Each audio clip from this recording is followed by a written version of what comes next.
আজ আমি ডাব্লিউবিএসএসসির মনুসংহিতা, তোমাদের সিলেবাসে আছে মনুসংহিতা, তো মনুসংহিতার থেকে কিছু কোশ্চেন অ্যান্সার নিয়ে এসেছি। ঠিক আছে, তো কিছু মনুসংহিতার থেকে কিছু কোশ্চেন অ্যান্সার আমি আলোচনা করব। মনুসংহিতা কী জাতীয় গ্রন্থ? গল্প সাহিত্য, স্মৃতিশাস্ত্র, শ্রুতিশাস্ত্র কি চম্পু-কাব্য? তো মনুসংহিতা হলো স্মৃতিশাস্ত্র। স্মৃতিশাস্ত্রের অপর নাম কি? ধর্মশাস্ত্র, শ্রুতিশাস্ত্র, কাব্যশাস্ত্র কি ব্যাকরণশাস্ত্র? স্মৃতিশাস্ত্রের অপর নাম হলো ধর্মশাস্ত্র। ঠিক আছে, স্মৃতিশাস্ত্রের অপর নাম হলো ধর্মশাস্ত্র। ধর্মের লক্ষণ কি?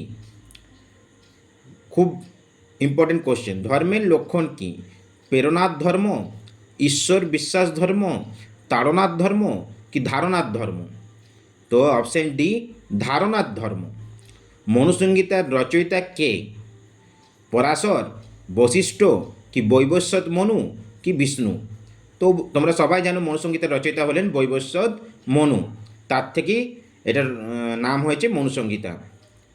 মনুসংহিতার একটি প্রসিদ্ধ টিকার নাম হলো কি? না মন্বত্র মুক্তাবলী কি সুবোধনী কি তত্রবোধনী কি ঘণ্টাপথ?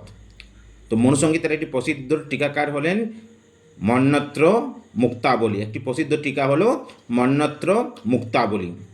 মনুসংহিতা গ্রন্থে কয়টি অধ্যায় আছে? 10টি, 12টি, 9টি কি 15টি? তো মনুসংহিতা গ্রন্থে 12টি অধ্যায় আছে। ঠিক আছে, কিন্তু আমাদের পাঠ্য বিষয় হলো 7ম অধ্যায়। মনুসংহিতাতে কয়টি শ্লোক পাওয়া যায়?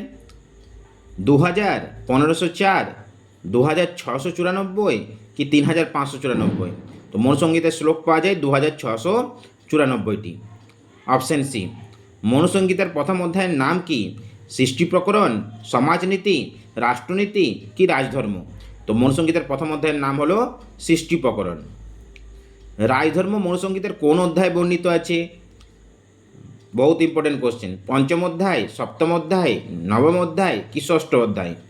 তো রাজধর্ম মনুসংহিতার সপ্তম অধ্যায় আছে। সমাজনীতি মনুসংহিতার কোন অধ্যায়ের বিষয়? সমাজনীতি নবম, একাদশ, অষ্টম, দ্বাদশ। সমাজনীতি আছে 10ম অধ্যায়ে। মনুসংহিতার শেষ ও দ্বাদশ অধ্যায়ের বিষয় কি? সমাজনীতি, মোক্ষধর্ম, ব্রহ্মচর্য ধর্ম কি পাশ্চিত্য বিধি? তো কী হবে না মোক্ষধর্ম। মনুসংহিতার দ্বিতীয় অধ্যায় কী নামে প্রসিদ্ধ? স্ত্রীধর্ম, ঔষধ নির্ণয়, ধর্মানুষ্ঠান কি দায়ভাগ?